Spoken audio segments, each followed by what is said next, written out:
Hello and welcome to the WIP. The What If Podcast presents the What If Pod Blast, a 5-minute or less audio explosion. Why is it 5 minutes or less? Because that's what fits on a Tumblr feed. If you're not listening to this on Tumblr, check it out at whatifcolors.tumblr.com.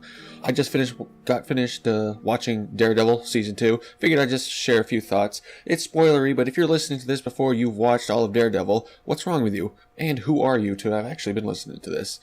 Some vague, maybe spoilers thoughts, not necessarily. I like the Punisher. In fact, I love the Punisher. He might be my favorite character in all of the Marvel Cinematic Universe. He's good, he's understated, he doesn't have too many quips, he's not prone to the every hero's gotta have jokes cliche that's popped up since the Avengers. John Bernthal's not really a huge guy, so it makes the Punisher even more street level, if that's even possible. He's just a dude who's good at fighting and pulling the trigger, and he's not over the top growling and, grunting about revenge. He's just sort of driven and straightforward. At the beginning of the season, Karen Page keeps sticking her face about an inch away from Matt Murdock's and talks whispery. Fuck her, get over it. It also gives me a thought, can a blind guy make the first move? He can't read facial expressions or eye contact to do the lean-in, so he's just gotta sort of put it out there. First thing about Matt Murdock is he sort of vacillates between going grim and gritty and then goofy with Foggy, so sometimes it's hard to connect with him as a main character. And in fact, that's sort of an issue I have with the whole second season, is that I care more about what the Punisher's doing, and they sort of split off and have separate storylines, and I care more about the Punisher than Daredevil.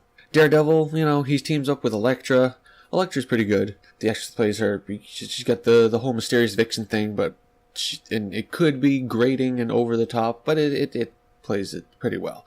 The good thing about Daredevil is they managed to pull stuff back a lot so that it's not over the top and goofy, despite what I just said about Matt Murdock. It's edgy, so they say shit a lot, and we get our customary Daredevil, this is grim and gritty on Netflix sex scene with some side boob and pasty nudity. So there you go. Woohoo.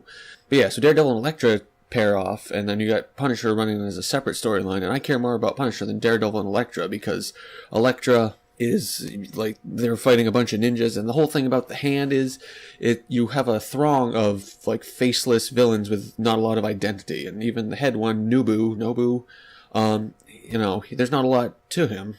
They're all presented as mysterious and dark. And ooh. Just a quick Easter egg, I noted that the Punisher's case number is 1986-4447. First four numbers nod to his first solo series, a limited series which took place in 1986. The whole trial of Punisher has precursor to Civil War themes about vigilante justice, and in fact the existence of Daredevil in the first place, and how that relates to the cops in New York City and how they don't have as much authority because superhero costume vigilantes are running around. So the thing about Civil War is that this sort of themes that they've been building up aren't coming out of nowhere. If you've watched all of the Marvel Cinematic stuff, it's been building towards a head, and so I'm looking forward to that movie even more. And because there's been a subtext, a groundwork laid for all of these sort of the existence of superheroes and what effect that actually has on real live human beings. Kingpin returns, and they show him lifting in the yard, and I'm sorry, but Vincent D'Onofrio has never lifted that much weight in all of the exercise sessions in his life combined. Just another note, I have Elektra stick returning in the hand. That all just gets a little boring. Just a lot of ninja stuff, and I was more concerned with what the Punisher was doing. Another Easter egg, Melvin, the gladiator. He's a Spanish gladiator movie poster because he's the gladiator, not the Shi'ar one. Daredevil seems to be good at listening over the course of the series and just cocks his head a bunch. Like there's a lot of him just grunting and just grimacing and turning his head to listen better. And the last fight sequence in the last episode, fortunately, it follows victim to the trap of a bunch of bad guys versus two heroes. So let's just take turns and attack them one at a time. And, some movies sort of circumvent this by having it close up and you can never really see who's coming next. There's some wide shots and you can just see a couple ninjas shuffling around waiting to punch Elektra, and it didn't look great. Overall, this is really good, really entertaining. The trial of the Punisher and his entire arc is pretty gripping stuff. And Daredevil, Matt Murdock, when he's not trying to act normal and human, when he's being grim and gritty, is actually pretty interesting. So overall, I'd give this, A-, and probably the best Marvel thing I've seen.